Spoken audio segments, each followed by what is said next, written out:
Hello and welcome back to Misery Loves Mandy, where comedians talk about miserable moments and whether or not they made them into jokes. This week's guest, he's back, everybody, Shapel Lacey. He's going to be at the Hollywood Improv, the main room, on October 11th. Don't miss it. The link will be below. Also, make sure to check out his podcast, Lesser Known Characters with Joel Jimenez. I love having Shapel on. You all know that. We talked about how it's the worst to perform in front of your friends or family at a comedy show. We talked about anger management emojis. And then we got into a shitty moment you will hear more about. Also, we have a new segment, if you've noticed, called Misery Loves Company. At the end of every episode, we tell an embarrassing story from one of our listeners. So please submit your story to miserylovesmandypod@gmail.com, and we'd love to share it on here. Thank you guys so much for watching. Make sure to check out the Patreon, like, and subscribe, and enjoy.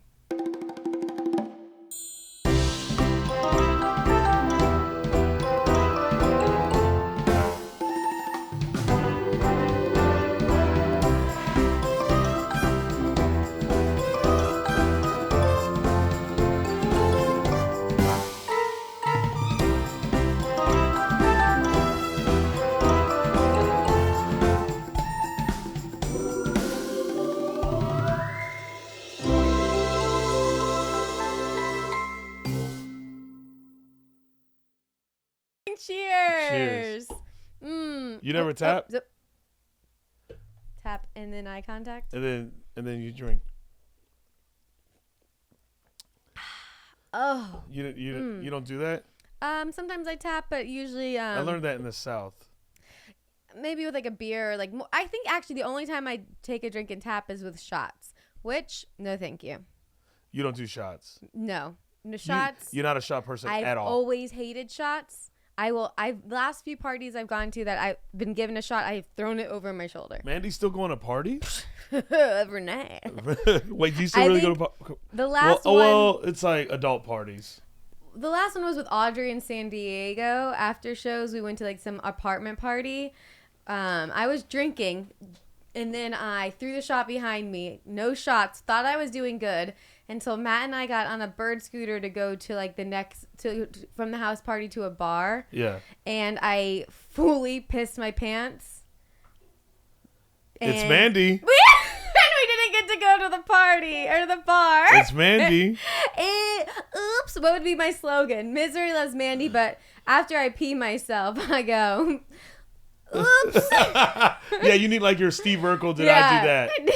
Well, every time you pee, that's what you need. Yeah, I need a slogan. I don't know. I also Is that my pee? Yeah, right.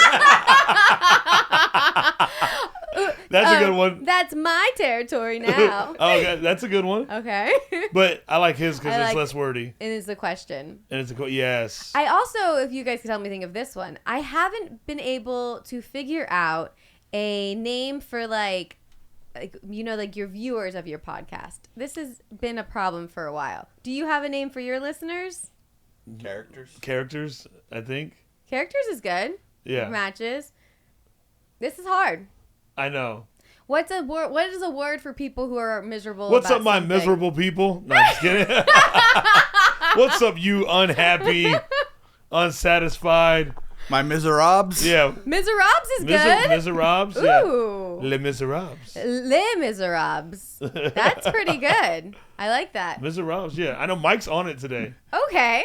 Mike, he hit you with a slogan. Yeah. For when you pee your pants and something to call your fans. Wait, what's the slogan again? Is that my pee? Is that my pee? When my brain's not working, I got Mike here. That's good. That's good. That's really good. I just saw a news article pop up about I love the news. Since it was one of those like iPhone news things that pop up, and then you go to click and read it, and they're like $10.99. And you're like, no, why did they start doing that? I don't know. But the article, what I could read, was saying like since COVID, everyone has like really bad it's like this PODS, like this other thing, and which causes pods. Is that what it is called? No, you said PODS. I said pods. Probably spelled it wrong. I know, right? It was like that's probably something way off. It starts with a P. Yeah. It was something about everyone has more brain fog now. And Oh. but then I was like, I don't know if it's because of COVID and whatever happened then, or just because social media in Do you general. feel like you have brain fog? Because of marijuana vaporizers. Yeah. I mean, At least that's my problem. yeah. I got it, but I feel like I only had it brain fog when I had When you had COVID? COVID, but I don't feel like I have it like.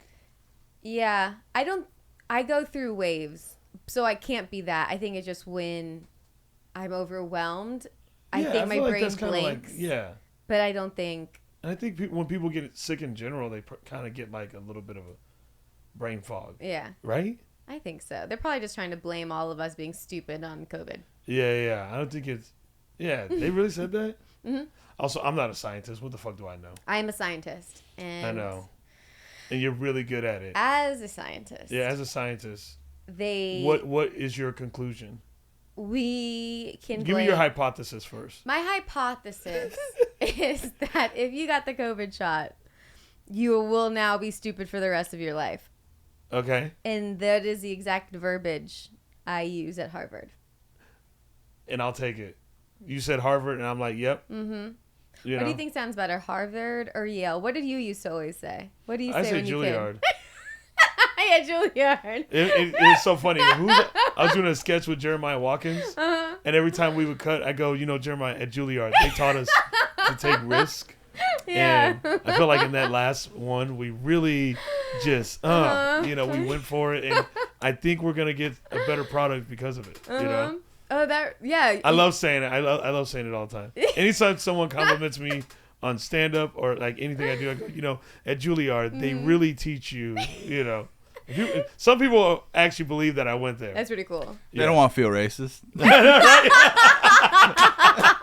Well, Yes. I mean, it's possible. Yeah, of course, I mean, it's very possible. Kid from yes. Arizona adopted. Yeah. I mean, it all tracks. Yeah, it all tracks. Definitely. Definitely Yeah. played violin as a child. Yeah, it's definitely allies that are like agreeing with it. Oh my God, that's amazing you went to Juilliard. Allies. Yeah. As I lie. Oh, you see what I did? That's good. What was I gonna say? Yeah. Oh, the last time I haven't heard you say that in a while, but I remember it's been a minute since we filmed one of your auditions at my old apartment. That's when you.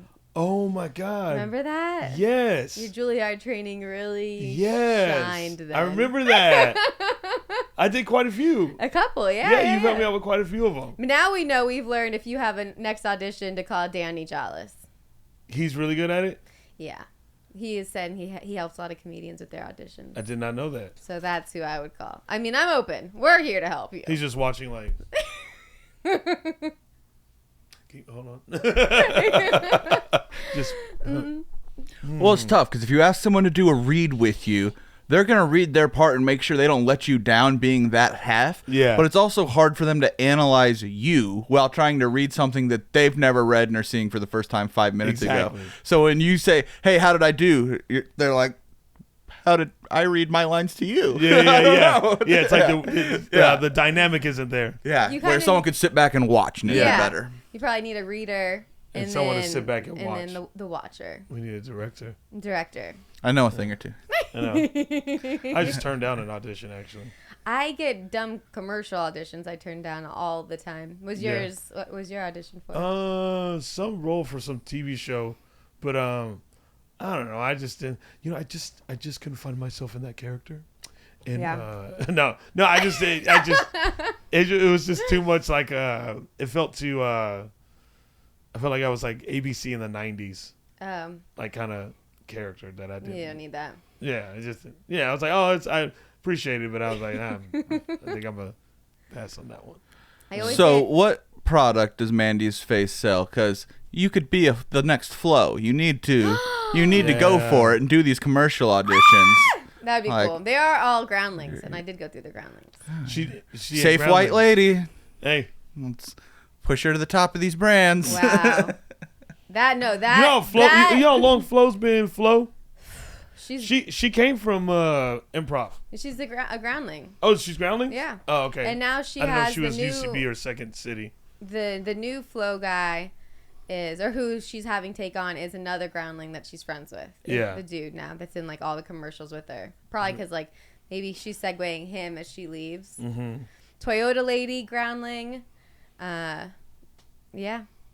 I'm gonna give you a little fun fact about Mike.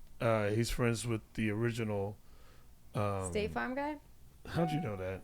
Wait, really? Yeah. What? Oh. Me and Jake from State Farm are on the same fantasy football league. Really? I guessed the right one? Yeah. You did.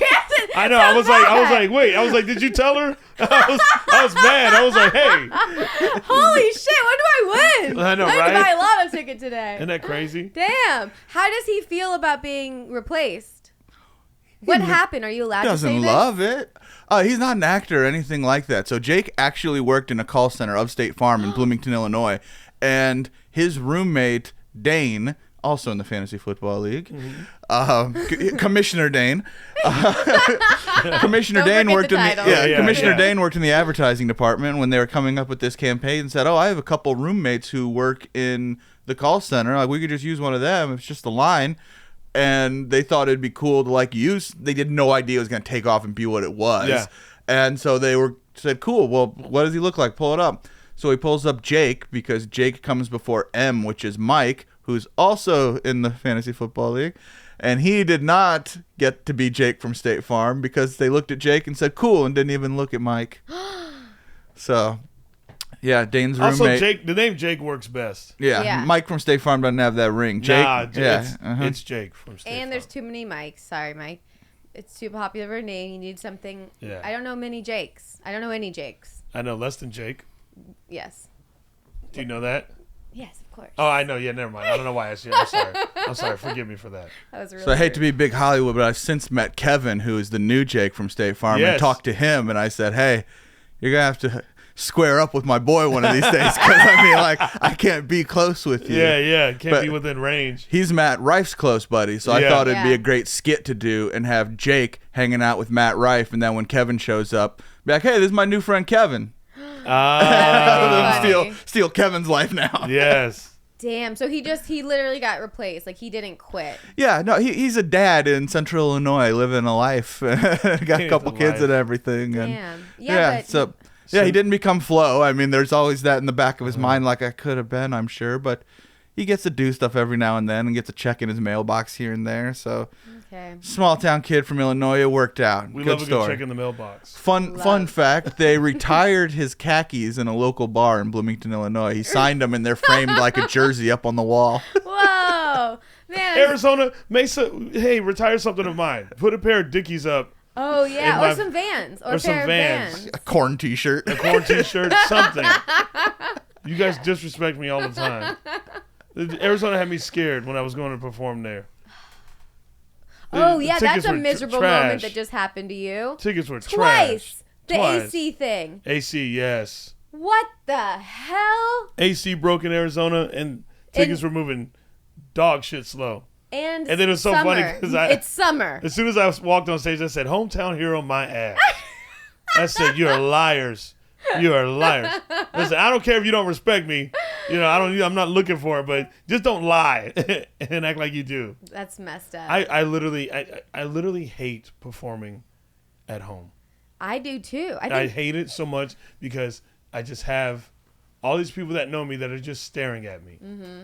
And it's like, they're not going to look at me the way someone doesn't, like, the way people that don't know me will. You know what I mean? People that don't know me, they're just like, yeah, I don't know this guy. So it's like, but people that know me, they're just looking at me like, well, I know him. I know who he is. Mm-hmm. It's that, if there's one thing I can complain about in comedy, it's that. Performing in front of friends.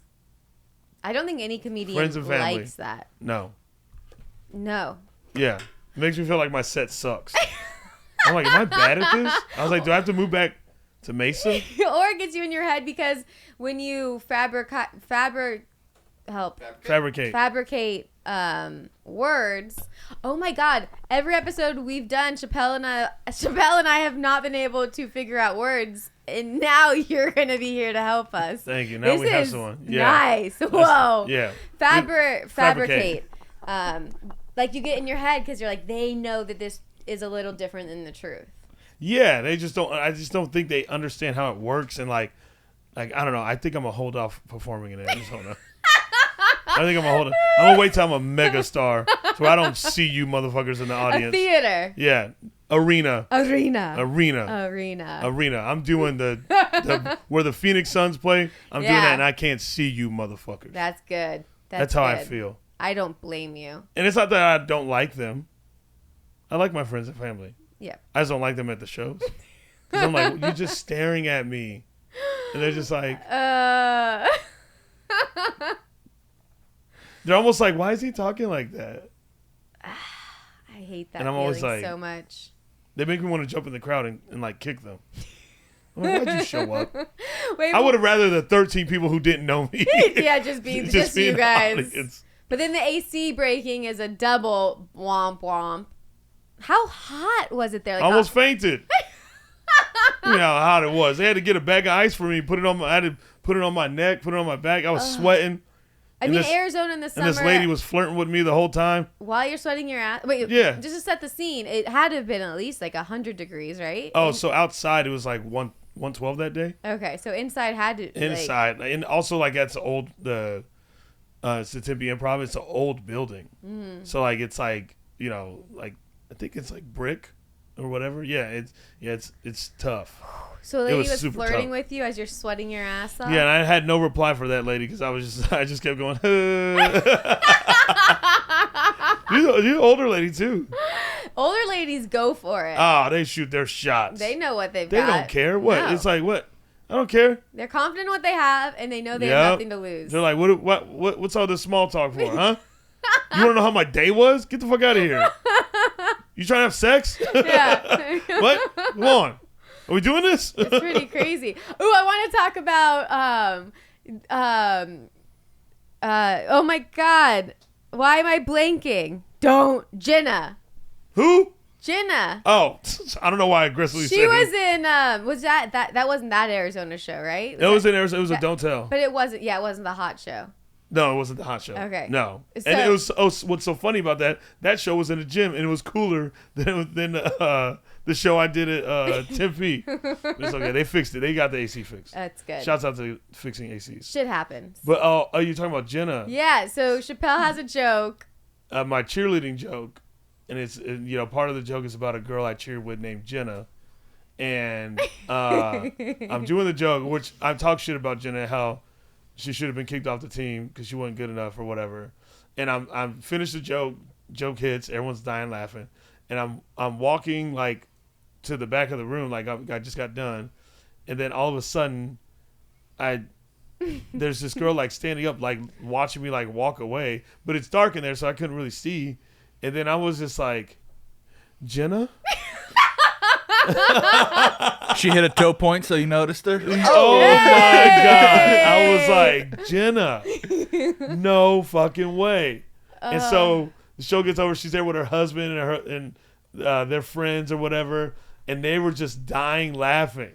They were dying laughing. And I was like, it's not technically about you.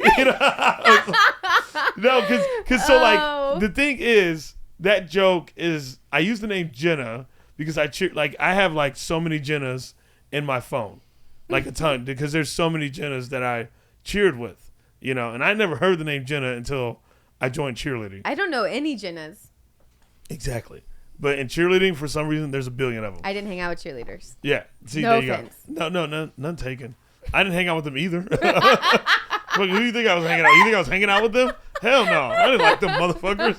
Little evil asses. But anyways. Oh, man.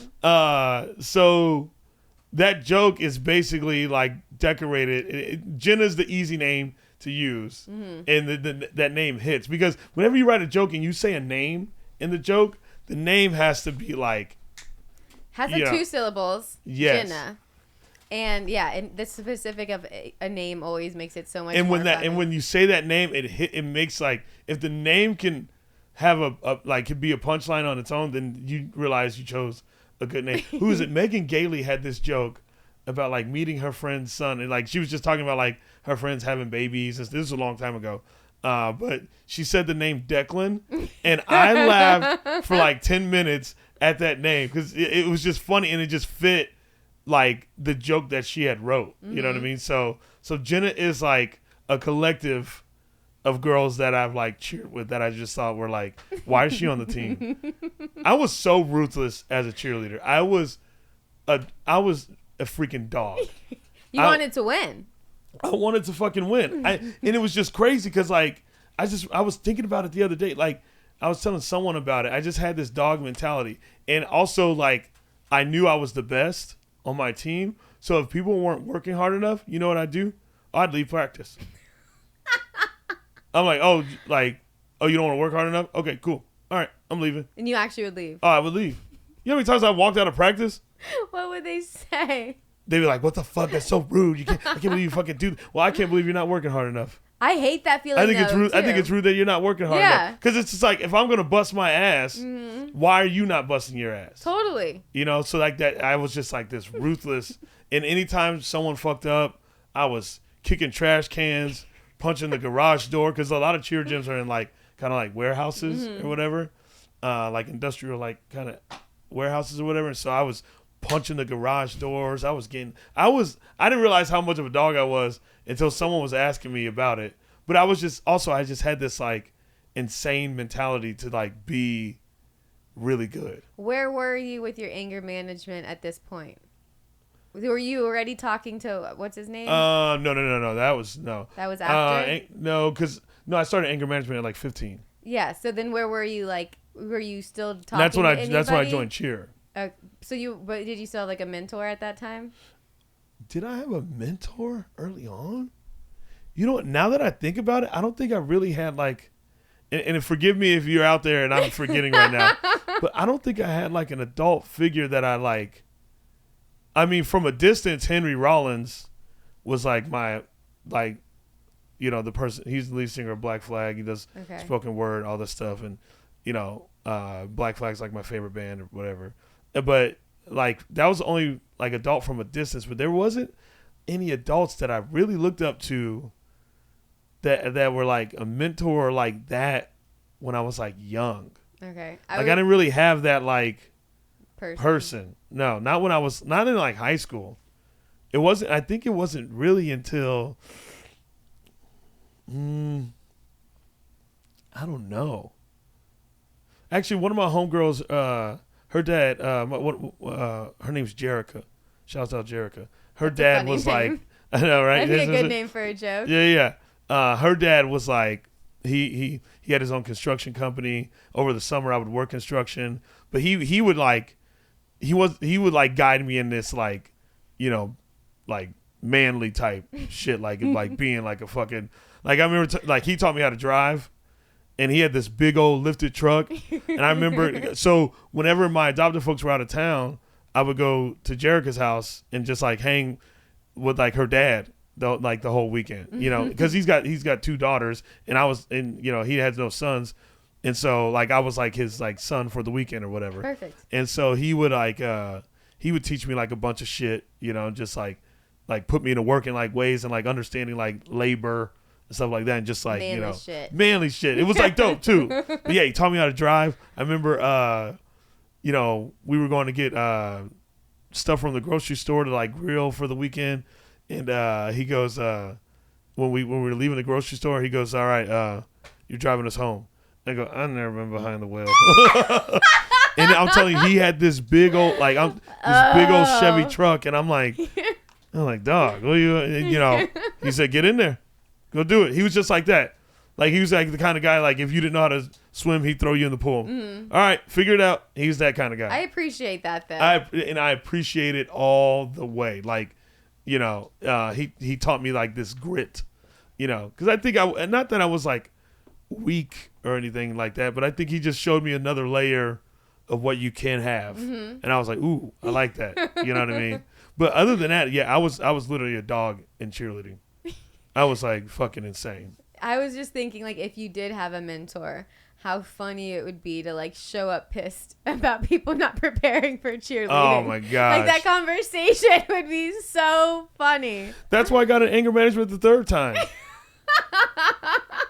Or sorry, the second time. One of the two. Second or third time. Is being pissed off at people. Yeah, I almost fought someone on my team. She was such an ass. I'm just kidding. It wasn't a girl. I'm just kidding. I was just kidding. It wasn't a girl. Okay. Yeah, Jericho would have beat your ass. No, yeah, I tried to drop kick a teammate in the chest. He said some shit to me. Then I was like, bro, you're not even good. I'm better than you. And I fucking went and jumped at him. But that was like the final anger outburst that they could take. So they were just like, you're not coming back to cheer practice until you go to anger management. Okay. And so hence I had to go to anger management. That's funny. Or give up that cheer life. I know. I was like, I don't want to give up cheer. I don't want to give up cheer. That has Cheer to is be my life. the funniest reason. I was like, I want to. I'm good at this. I'm good. Do you think you're the only person in the world that has gone to anger management because of cheerleading? Yeah. Yeah. Also, what's funny is anger management. The second time around, they gave me this paper, right, that I had to carry around with me. They gave me two of them. One they had it at practice, and they would hang it on the wall at practice, right? And the other one I had to take to every class. And it was a paper with like all the emojis, right? This is before the iPhone, before emojis were like, a legit thing. Unless they were on Instant Messenger, but I can't remember. But anyways, so it just had all the emotions, like happy, sad, angry, blah, blah, blah, all these emotions. So every time I went to practice, before practice started, I had to tell everyone how I was feeling, and I had to point at one of the, and I had to do that in class. Oh my God. Yeah. So they would always ask me, how's Shapel feeling today? And I go, content. Like, I'm feeling eggplant. Yeah, right. I'm feeling water splash emoji. Yeah, water splash emoji. I don't know, one of those. Anything else? No way. I would always say content. Were you ever embarrassed about that? Hell no. It's hard to embarrass me. Yeah, clearly. That would embarrass the shit out of me. Yeah, because I had nothing to lose. Like, I didn't have nothing. Mm-hmm. Like, what are people gonna? I feel like that would make me angry. Like they won. Like at that age and in that scenario, if I had to do that, I would be so pissed that I have to tell them how I'm feeling. I mean, how old was I when I was doing that? I mean, I wasn't like that. Wasn't in high school. That was college. So I was like in my early 20s. All right, so you're a little older. Yeah, and the drinking didn't help. In your 20s, you had to point at the emoji? Yep. I thought you were going to go in a different direction in age with that one. No. Yep. That's what they do. Because they kind of teach you.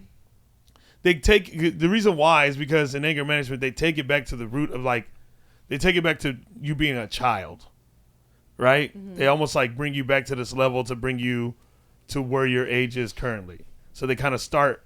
Does that make sense? Mm-hmm. So they start backwards to work your way to where you are now, and then boom, they help you kind of sail on. Now, if I'm in community college and someone walks up to me and says, "Hey, man, I'm feeling this today," and points at a picture of something, I'm out. Like, this guy's a killer, and I'm not taking that class anymore. No, he's black. Killers are just white. I didn't say school shooter. I said killer. But at community college. Yeah. A school was involved. Yeah. You might find me in the parking lot. Different. That makes sense. Different. That is very different. No, I just had to show my teachers and then the teammates. That was all I had to show. That's but yeah, good. it was pretty funny. I've never heard this before. Oh, I never told you that? No, I didn't know the emoji yeah, they have me doing all these damn things. No, it was fine. I love it. I love all of it. I'm fine. Are you still? I'm happy.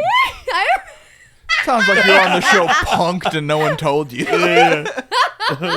Ashton Kutcher forgot to show up to work that day and they just kept going. Yeah. No, I was pretty ruthless with the anger though. I was very ruthless with it. Like, yeah, well, because like you don't think you're doing anything wrong, like, and nothing feels like you're doing anything wrong. You're just like fucking. You're like, what's up? You're just always on it. Like, what? Oh man. But meanwhile, I could carry like the most gracious like smile. Like everyone said I had a good smile all the time. But and it's so funny. What's so funny is a lot of people are like, man, I can't believe you were ever in anger management. And whenever my best friend Tommy is around, he's always like, yes, he was. I had to deal with all that shit. He goes, no, don't, he was in it. He was in it. He was tough. It was tough to deal with. Oh, I met Tommy. Tommy was the amount cool. of times Tommy had to hold me back. I'm like, Tommy, let me go. Let me get him. Tommy, I got this. I have to kill him. He had the sweetest smile as a kid. His code for that kid's an asshole. Oh, Like, yeah. That's the was? type of shit you read in an obituary. When a little kid smiles really big, you're like, yeah, mischievous. Exactly. But see, the that thing face. was, I wasn't mischievous. I wasn't like out causing trouble. It's just, if it came my way, I was just like, okay, what's up? What's going on? Like, I wasn't like looking to like mess with, like, I was just stayed in my little world of just like listening to music, skateboarding, and going to shows. But if anyone but I was just, even though I wasn't looking for it, I was always ready for it, which is still technically looking for it. Mm-hmm. If you're carrying that energy that you're just ready, yeah, you're kind of like looking for that. For sure. But now I'm great. I know how to de-escalate a situation with words. Look at that. And emotion. I love the world of anger management. That's how every relationship conversation should start. When you need to talk to your partner, like, this is how I'm feeling. Yeah. Point to the face, and then get into it. I'm very sad right now. Very sad right now. So, what are we gonna do about it? What are you gonna do? I know, right? That is funny though. Yeah, just fucking. I love that I'm not a psycho anymore. It's fun that you were though. Yeah, I have something to talk about. Yeah. I know. I had some very ruthless moments. I'm sure. Especially with just adults. Like trying to control you or like adult you? Yeah, like I was just like, there's some like adult figures, obviously because of my crazy, stepdad. But like, I think just like adults, I looked at, adults as like this fucking, like, they're all against me. Because my view of that, was like, crazy. So I've never liked adults telling me what to do though either. Like, my brother and I both are that way, and our parents were not strict. But like, they weren't? No. Maybe that's why we were like, our parents are like chill, so like any other adult that was trying to be strict, we're like, ugh. You're like, oh, get away. They don't tell us what to do. Oh, really? Interesting. So yeah, you got me really thinking about if there's an adult that I actually like listen to. Oh, actually, my English teacher. Yes, my English teacher in high school, Miss Roundtree.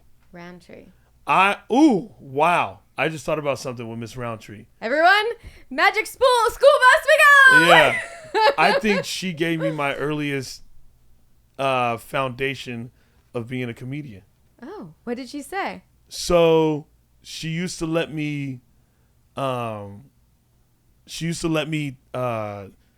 get a stool, sit in the front of where she would normally stand. I would sit in the stool, and I would just like talk to the class. What?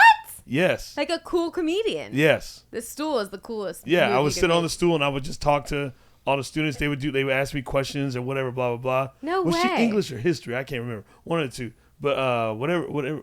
I think it was English. But yeah, she would let me do that. She'd be like, "Hey, Chappelle, you wanna take lead today? You wanna do some crowd work? Yes. You wanna open up? I would basically open up the class. I just thought about that. That just came in my head. Yeah. Yeah. She was real cool like that, and she was dope. She was dyslexic. But like she figured it out. Everyone loved the way she would teach, and she just made class like so dope. And just like so warming, and like that's the one teacher I remember like the most. That was like, hell yeah, I like her. Yeah. Any other one, I'm like, yeah, that's cool though. That definitely is. Yeah, like I just thought about that. A moment that I'm sure got you there. Yeah, and then she would try to let other kids do it, and they just weren't as good as me. You were like, hell yeah. I hope they bomb. I know. You're not doing that good. Sorry. Yeah. Nice try. Right. But no, yeah. So I think if there was one like adult figure that I actually like connected with, it'd probably be Miss Roundtree. Look at that. Yeah. She was dope. I'm telling you, she was so cool. It's so funny. My mom was a teacher until her next career, but we would have this thing where like, cause she was everyone's favorite teacher. So anytime we'd go out. Oh, I didn't know your mom was a teacher. Yeah. Until like, my math may be wrong. Like 10 years ago, she went to school for behavioral analyst. Got it. And then she started that company. But every time we'd go to dinner or something, kids would come up to her, or she would go, I know that was one of my students. And as like a teenage brat, I'd be like, Mom, not everyone is your student. Oh, really? And then they'd always come up to her and be like, Miss Martino, I love you. Wow. And she'd be like, see? And I'm like, God. Oh, so she had a big impact on kids. Big impact. That's awesome. Because but first was at like super low income schools, like pregnant teacher. Remember, like they like punched her belly, like crazy shit in Florida. And then she like worked her way to like, different schools, but like she was like a big impact on people. Yeah, that's always awesome when like, I mean, it sucks that it's like kind of like a rarity.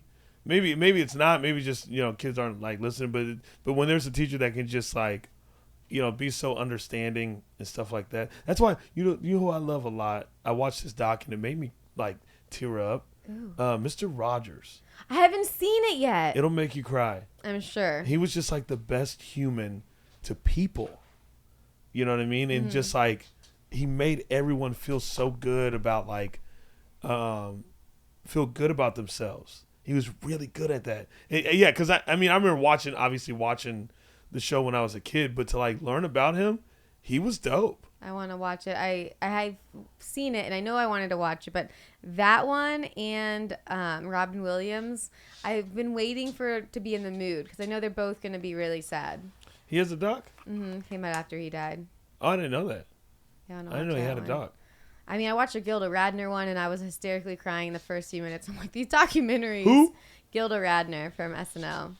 Oh, yeah, she was with Gene Wilder. That documentary was so good. That one was good. I watched that one recently too. I cried at the end. I know, wasn't it just like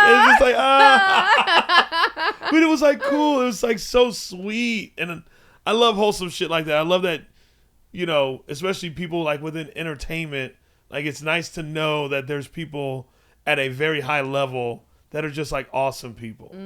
Because all you hear is about the people that are at a high level that are like shitty, and it's like, okay, but like I'm pretty sure there's fucking awesome people, but I do hate that they highlight negativity, or like how like people tend to send negative Yelp reviews versus positive. How negative is just easier. It just sells for some reason. It gets people's attention. So easy, right? Yeah, I would say on the good list too. Betty White, great documentary, awesome person, and Dolly Parton.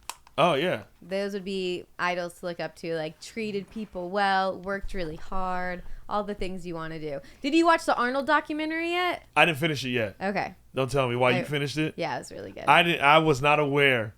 I was not aware. Yeah, I learned a lot on that one. I learned a lot about. Yeah, I'm learning a lot about him. I had no clue. Like, what a king of manifesting.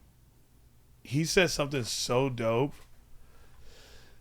They were talking about something that he was talking about something where he wasn't like getting it or whatever, and they said why don't you just give up?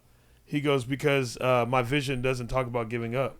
My vision doesn't like show me giving up. That's not an option. That's not like it's just not an option in his vision. And I'm like, damn. I was like, that's pretty fucking deep. Yeah. And that was me in cheerleading. You didn't give up. No. You won. I won. You're the best. I mean, I won one world title. But enough. That's enough world titles. Yeah. All you need is one. Yeah, and once I won that world title, I was like, what am I doing? What emoji were you the morning of the championships? The morning of the champion, content. I knew you were gonna still say content. How are you though after you won? Content. I always thought the word content was a negative word. No. And the older now I think it is such a calming word and a good place to be. Very, very monk-like, Like if you were to say you're content in a relationship, you'd be like, you settled. You're not happy. Yeah, no. Like, no, not at all. It's just like you're at peace. Yeah. Yeah. I think that word gets a bad rap. Mm-hmm. No, yeah, it's not a bad word. After I won the championship, I think I cried because that was the here I go, getting all emo. Oh no. Here you go, audience. Because when I went to go compete for the world title, that's when I found out about my brother dying. Oh, I knew that. Yeah. So when I won, I was just like, damn, how the fuck did I do that? And then I threw my cheerleading shoes away. I was like, I'm done. I was like, that was it. I literally threw them in the trash. All my friends were like, you're not done. I said, listen, here's what people don't realize about me. You know, and I'm pretty sure Mike's this way too. When I say I'm like, when I make a decision, that is final. I've seen that. You know what I mean? And it is. And the reason why it's final is because when I say it, like I've already thought about it way before I'm deciding irrational. Yeah, the thought's complete. The thought is complete. Like if I don't want to do something, I'm not doing it.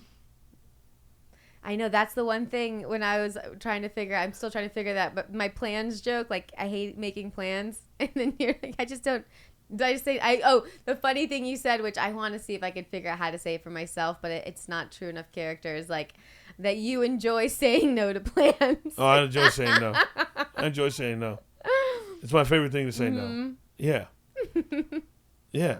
There's people like, man, I wish I could say no. Why don't you just do it? Just say no. Just say no. I've gotten so much better at saying no. Yeah. Because I also, the older you can see where something is going ahead of time. Oh, I already mapped it out. Yeah. So you're like, if this is Mike, you this way too? Oh, yeah, I just moved across the street, so I don't have to go nowhere. My only problem is now everyone kind of has a good idea where I am if they want to chase me down. Hey, just come to the studio real quick. I know you're just right across the street. Right?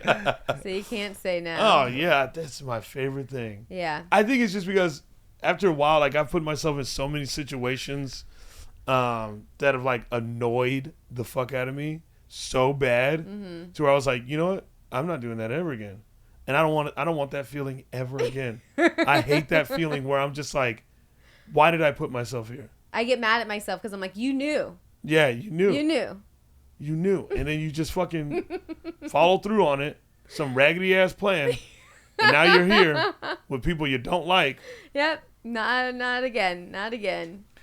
I think my close friends know me well enough to know that they don't want to be around me and have just okay average bad time. Like if it's something like below average bad, just like a hang, it's like I might let you know that this sucks, and they're like, well, we don't want to listen to Mike, bitch. Let's leave Mike out of this one. That's See? a smart way And I like that. Also, I hate this. Like, because I say no to everything that friends want to do, they're like, you hate fun. No, I don't. It's not fun to you. This is not fun to me. Yeah. I love fun. I know what to invite you to and what not to invite you to. I know you. You're pretty good. You're like one of my few friends that are actually pretty good about like what to invite me to. Mm-hmm. Yeah, you're good at it. There'll be exceptions. Well, I'll send the invite. I know. No pressure. No pressure. I'm trying to think if you invited me something that I didn't want to go to. Maybe my birthday party, because it was a group of people, but you showed up. Yeah, and you left right when the time was right. I do leave when the time is right. Yeah. I do. I love not staying too long at something. What was it? The Christmas party for Hollywood Improv. I walked in the lab door and I walked right out the main room door and I left. But you know what I did? I don't know if you remember what I did. Did I run into you? I drove by and I saw the people and I said, "Oh no!" Oh, you didn't go in, right? I didn't even park the car. I know. I walked through. I saw Audrey, hung her right, went out the exit. Yeah, that's enough. That is enough. Such enough. Oh my God! We got so wrapped up. We didn't even get into the wieners, and I'm so excited about the wieners. One, I hope. Okay, I have one. I know. And that just made me think because of like the Christmas parties or parties in general. Like one of my wieners is just being trapped in a conversation I don't want to be in. And like when you go to a comedy club or for anyone, anywhere you go with a lot of people, like and you see tons of people you know, but they're not people you want to talk to. Mm-hmm. And then people don't realize like the conversation you want out and they just keep talking and talking talking and talking. Yeah, that's a good wiener. I feel bad too because like my eyes I don't know why I say that's a good wiener. That's a good thing to be upset about. It is a good wiener. I know, but that coming out of my mouth like that. Sounded authentic to me. All right. Sound like it. It sounds like this sound authentic coming out of my mouth. Hey, you know me. It's quotes and Shapel jokes. Yeah. All right, what wiener do you have? Man, what do I have? Mike and I know one. I don't want to do that one. Okay, whatever one you want to do. You know what? Okay, ever since I started watching the Arnold doc, Yeah. and I've been watching these docs of people that have just like had these like mentalities of like, you know, you see the way people work through like hard shit, like or hardships through their journey of what they're trying to get to. And I guess I'm sick of people complaining when they don't get something, or it's like, I'm like, hey, that's what we do. That's part of like the thing. Yeah. Like there's going to be some weird shit that happens, but it's just noise. And if you just accept it as noise, then fucking like, because sometimes I want to say to people, well, either do this or don't do this. Either do this or don't do this. Otherwise, then fucking don't do it. Then don't do it. Just don't do it. You don't have to do it. If it's like fucking with you that bad, where you're like, well, you know, this and that and this, you know. And I'm not saying like don't understand the hardship and like you can't be upset about it. We're human, but I'm just saying like when people hold on to it as like this thing, and all of a sudden they carry this chip on their shoulder about like the fucking, you know, the times they're just, and all they know is the fucking hardships, and they don't even realize that they actually have something going for themselves. So I'm sick of people coming up telling me like, you know, these things of like, I'm like, well, either do this or don't do this. That's all I can say to you. Mm-hmm. You know what I mean? Like I love my path. I love what I'm doing, and I love when something fucking throws me a damn curveball, because it's like, okay, hell yeah, something to learn. Let's go. I was just gonna say you're gonna learn something. From Yeah, it. but people just fucking. Mm-hmm. And they say like when you put out that energy, more of that kind of stuff comes to you. Yeah, that's like, I know these friends who like, it's always something. You want to talk shit about me for being positive and reading a self-help book, huh? Why don't you try to read a fucking self-help book? Maybe you won't feel so bad when you didn't get the gig. Nothing's easy. Nothing's easy. That's something. All of it comes with the territory of what the fuck you're trying to do. Mm-hmm. What, you never failed a test? You never fucking... I have. I failed so many tests. I failed so many tests. Oh my God. I graduated high school though. Yeah, so did I. I always think, how did I do that? But I did it. Yeah. And I graduated college. Whoa, no clue how I did that. Yeah, I dropped out of that bitch. That shit. I was like, I ain't doing this no more. Oh. This shit annoying. I'm like, ugh. This is fucking... I'm done with this. I'm over this. What? What? Humanity's boring. Yeah, college is too much. I know. High school is enough. High school is enough. Mm-hmm. You know, there's this thing now where parents are not wanting their kids to receive homework anymore. What? Yeah. No way. Yeah. And then, is that going to happen? I don't know.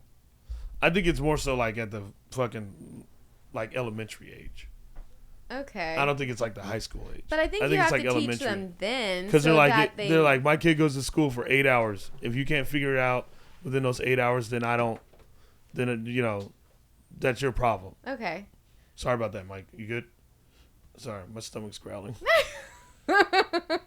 Don't worry, we're gonna eat soon. But yeah, I just saw this article about that, and there's a lot of parents that like are agreeing, because they said when their kid gets home, they only get this amount of time with their kid, and then, you know, they have to do homework, and then it's like, well, now I got to get them ready for bed, you know. So they're saying they only get like a little bit of time during the week, and then also I'm like, how many of you hang out with your kids? How many of you hanging out with your kids? Can you imagine having to relive the anxiety of all that shit through your kids, though, again? That would all suck. Of a sudden, you're stuck here helping them with fucking school assignments every fucking night like a tutor, because you can't afford tutors. And now you're just doing homework assignments every night. And you're like, why am I doing this shitty Columbus shit that I know doesn't matter because the kid needs it, but we both know doesn't matter? Yeah. Fuck this. Yeah. The high school I graduated from is like a bad kid school. They They're like, you put yourself here, whatever. You guys sent me there. Anyways, they always say that. A few of my friends, they went to our it was called G-Star. They all got sent out from Yeah, they always school give us the dumbest names. Yeah, they sent them to G-Star. Something accelerated. Yeah. I'm like, you're lying. Oh, this is accelerated. Accelerated, really? yeah. Is it? One was like, what was the one I think it was called Gilbert Learning Center? Oh, thank you. You know, but anyway, so I had to go to one of those schools, and we didn't get homework. Nice. They did everything right there. We did all of it right there, within the fucking amount of time that we went to school, and that was it. Well, because they know at those schools they're not going to do homework. Yeah, and I felt, you know, honestly, and I that was probably the best I think I ever did in school. That makes sense though, because then if you have questions, then there's someone there that could help you with your homework that's not your parent. It's almost like the system was right. Yeah. Maybe it'll work. Smaller classroom sizes, one-on-one teachers. Yeah, it worked for you. You learned stuff. Yeah, by I did. Putting you I there. learned a lot. That was when I was like I was the best student I think I've ever been, was when I went to that school, and it wasn't like the stuff was easy. Mm-hmm. It's just like the way they taught it and the way they did it. It just all made sense. Yeah. It's probably just too expensive to do that, like smaller classroom sizes and everything with all the kids. Yeah, I know. There's just so much with our school systems that's just so whack. Another positive about not having kids. You don't have to worry about that. No. But I do think that when you said elementary school, I was like, yeah, that makes sense. That should not be a thing. They're really young. I don't remember having homework. Think about getting homework in third grade. No. You're like, what? Oh. Right? Remember those the times tables? Is that what you're gonna say? It was multiplication tables, yeah. Yeah, where you had to they would do them at the start of class and you had to answer as many as you could. Yeah, I was so bad at math. Oh, you were bad at math? In the beginning, yeah. I didn't realize I was good at math until I went to that school. Wow. I always thought I was bad at it. And then I went to that school. I was like, damn, I'm good at this. I just didn't know what I was doing. Yeah. Math was my favorite once I learned how to do it because it was like a game. But in the beginning, I couldn't memorize like the times tables at all. Besides, 9 times 9. Oh, 80, damn it. You did that.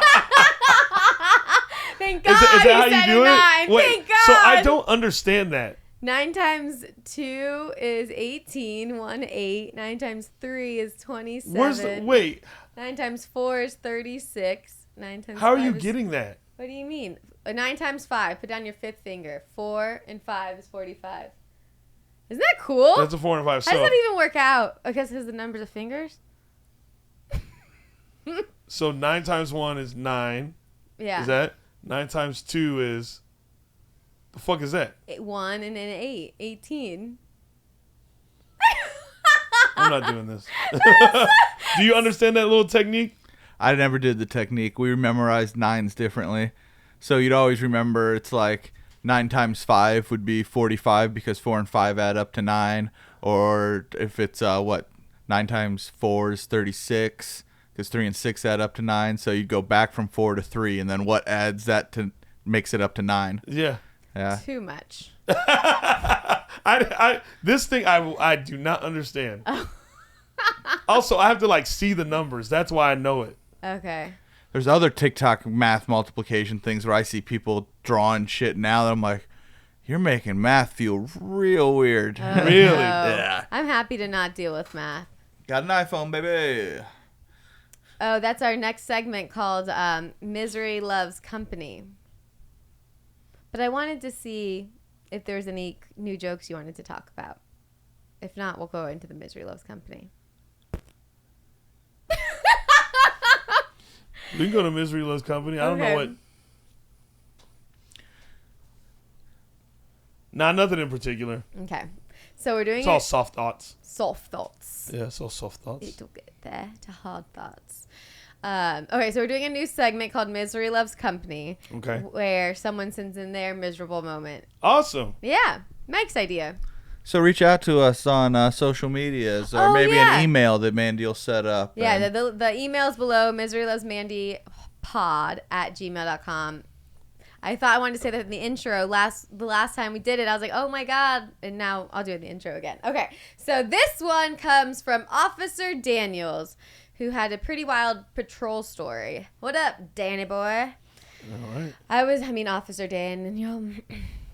I was doing my rounds at a church parking lot during service when I spotted a guy squatting with his pants down. Right there in the middle of the lot, taking a poop. Which, living in LA, we're like, that's pretty normal. Yeah. But I guess if you're not in LA, I'm looking over here like, what's wrong? Where's the problem? He'll get there. We're so desensitized to stuff living out in LA. Okay, so right there in the middle of the lot. During church, you guys, people are in a church in service, and some dude is squatting, taking a poop. I drove up next to him, and he looked at me, panicked, and tried to push the poop back into his butt with his hands. He tried to retract the poop. Yep, you heard that right. Which that couldn't. Come on. It couldn't have worked. Yeah. Never tried it myself. So figuring the guy wasn't okay and looking weird, I called for the medics. When they arrived, he actually reached out to shake one of their hands, and the medic shook it, no hesitation. Before I could say anything, it was too late. Bruh. Are you kidding me? That's really gross. You seen Mallrats? He got stink bombed. Is that what they call it? A stink bomb? Yo, that. Just the level of like, I don't want to shake hands no more with anybody. Right after you hear that, you do think I don't want to shake hands at all anymore. You don't know where that hand has been. You know, like when I go to the restroom at the airport, you know how many people I see walk out not washing their hands? I go, who the fuck do you think you are? So many people. My dick is clean. Is it, bitch? You've been sitting on a fucking plane for 5 hours. What you think you do? Yeah. You think you sweating between your fucking hog, homie? Oh, so gross. No. I don't even want to dab people up anymore either. Mike hit us with a. That's Mallrats. Oh gosh. Classic. God. Is that Jason Lee? Yep. Yeah. No, yeah, that does make me not want to ever shake a hand again. And think about all the other stuff like medics have seen. What did he call the medics for? Because he said he looked unwell. Let that man finish the shit. He probably just would have left. Once again, not LA, clearly. Not LA, yeah, clearly. Yeah, like if you would have just let him finish, he probably would have just left. Yeah, you don't ever get the medics called. That's probably some rural area. Yeah. Where they probably weren't used to it. And now they're getting homeless. Yeah. And they're like, they poop outside. Unhoused. Yeah, homeless. I do always wonder where unhoused people poop. Under my building, right below us. Yeah. Oh! You learn something every day. Yeah. You didn't hear about the time I stepped in it? No. All right, I got a story for you. So I was here. I was here, and I was walking to get coffee. I was walking to get a coffee, and I stepped in shit or whatever. Anyways, I'm walking. I get inside the coffee shop, and I'm sitting there waiting for my drink, and I'm like, yo, someone stepped in shit. I was like, y'all nasty up in here. Nasty ass. Wipe your shoes, people. So anyways, I'm walking back, right? And I see on the sidewalk a big pile of shit. But I see like an imprint. And it looked like Van's imprint. And I said... and it was human shit. No. It was human shit. No. When I looked at the imprint, I literally go... Looks like a size 14. I was like... And then I look down. I lift up my shoe. No. First try, I got it. And it was my left foot. And I said, no fucking way. And then it was also on my pants because I was sitting waiting at the coffee shop like this. Stop. Straight up. Oh, what did you do with those shoes and pants? I threw them away and I became a Republican. That's what I did. So. Oh, no. Yep. Worst fucking just horrible. Oh, Gross. I was sitting here in fucking, it was Starbucks. I'm sitting here talking all this shit. All this shit like, I'm like, somebody, who's doing it? Nasty. Nasty asses up in here. Meanwhile, it was me. I was so mad. That's disgusting. It was the first time I did it. Yeah, I threw those shoes away immediately. I would have thrown them out too. I threw them away. I was like, I don't want anything to do with these fucking shoes at all. The shoes, I'm like, I'm sorry. Rest in peace. Mm-hmm. I know you guys aren't that old, and I haven't had you for that long. Rest in peace, but you're going in the fucking trash. I don't think they're going to be resting in peace. I got rid of those fucking pants. You think I'm going to wash them? Touching your other clothes that didn't touch? And it's like... That's bad. Why don't they just fucking power wash the sidewalks? That would be nice. That would be really nice. They do that in Arizona. They should do that. I'm like, what like... Daily? Yeah. The top of the morning. Top of the morning, too. All right. Yeah. They do it at the top of the morning. They power wash the sidewalks. That's cool. So housed people can walk. Yeah. Man, Mike Falzone has a hat. Is probably a really old joke of his. I just remember it. He had a really funny joke about a time that he got Chipotle, and then there's a unhoused person outside of Chipotle, so he got one for them. And then later that day, like, his stomach was upset, and he had stomach problems, and he goes, "Oh no, the homeless person." Oh god, he was worried. He's like, if he got a bug from it. Shit, you think a homeless? Hell no. The shit they live in. I don't know. Hey, dude, let me tell you, the things I see in my parking lot ain't no solids. Yeah, it's never solids. You're right. Ain't no solids. I'll tell you this though. That is a solid note to end on. Ooh. Hey!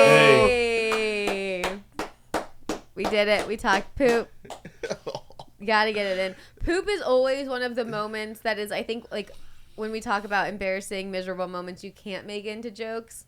I think poop stories are usually the top of that list. Shout out to the lady that, I just thought about something, on the house lady that, she's always mean mugging people, right? And then one day I was like, "Do you want a coffee?" And she goes, "Yeah." And she smiled. Like, her face completely changed. Yep, completely changed. I was like, "You want a coffee?" You know? And I was like, she's like, "Yeah." I go, "What do you want?" She's like, "Just black coffee, iced, and some things of sugar." I was like, "I got you." Gave her the coffee. She was so happy. That's great. Yeah. I just thought about that. Shouts out to her. I don't know where Shouts out she to at. her. And then she shit her brains out. Well, yeah. Yeah.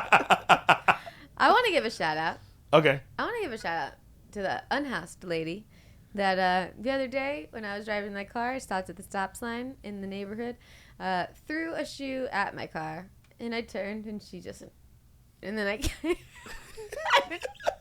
just drove off. I go, whoa. Whoa. I was like, what just hit my car? And then she made the meanest, scariest face, and I was like, ah. Let me get a shout out to another unhoused person. Yeah, who do you got? The other night, me and Thomas, Thomas Mitchell? Yeah. He and I were, we were just leaving Swingers and we were standing by our cars. And then this dude comes up, he goes, "Y'all terrorists?"